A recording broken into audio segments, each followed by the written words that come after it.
Donc, exemple, exemple pour résoudre un problème de la dilution. Donc, exemple, euh, par exemple, on dispose, on dispose d'une solution,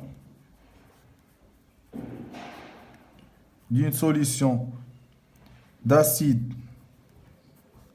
éthanoïque, d'acide éthanoïque de concentration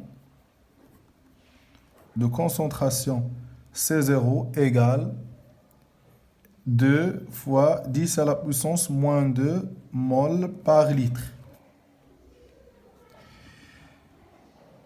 Et on veut préparer un volume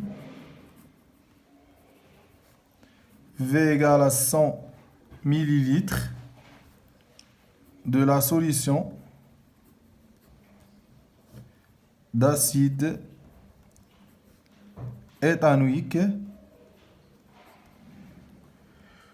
de concentration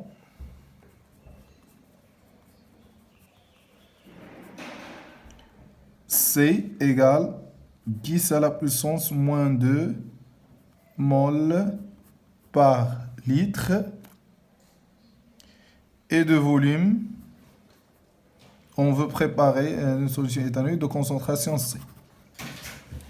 Donc la question, déterminer le volume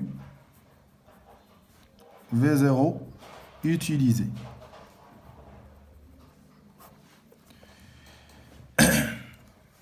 De la solution mère.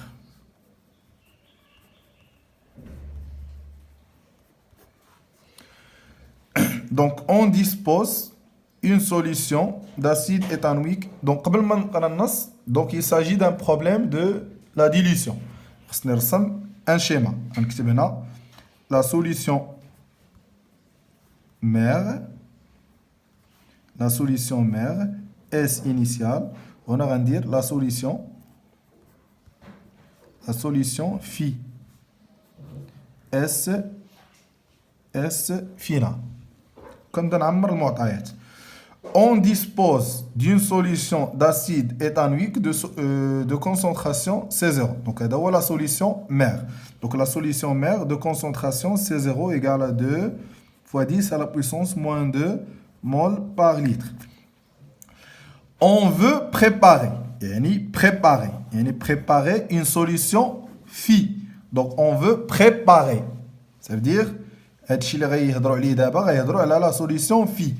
On veut préparer un volume V de la solution d'acide éthanoïque. Le volume de la solution phi est 100 ml. Donc, la solution phi de volume 100 ml. Et de concentration C. Égale à 10 à la puissance moins 2 mol par litre. On veut préparer une solution de volume et de concentration. Donc, le volume ou la concentration de la solution phi. D'abord, la question, déterminer le volume V0 utilisé de la solution mère. Et le volume V0 utilisé. Donc, on va appliquer la relation de dilution. Donc, la relation de dilution, je vais vous dire, la concentration initiale fois le volume initial, ça veut dire C0 fois V0 égale à C fois V. C'est-à-dire la relation de dilution. V0 égale C fois V sur C0 égale 10 à la puissance moins 2 fois 100 sur 2 fois 10 à la puissance moins 2 égale 50 millilitres. Maintenant, il a pris le volume de l'eau ajouté. C'est le volume final moins le volume initial égal à 100 moins 50 égale 50 millilitres.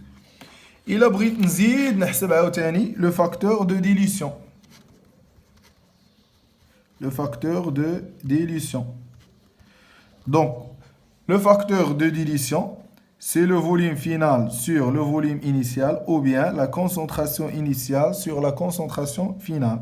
C initial, c'est 2 fois 10 à la puissance moins 2 sur 10 à la puissance moins 2 égale à 2. Donc, on a ce qu'on appelle dilution. Dilution 2 fois. Et voilà un exemple qui traite un problème de la dilution.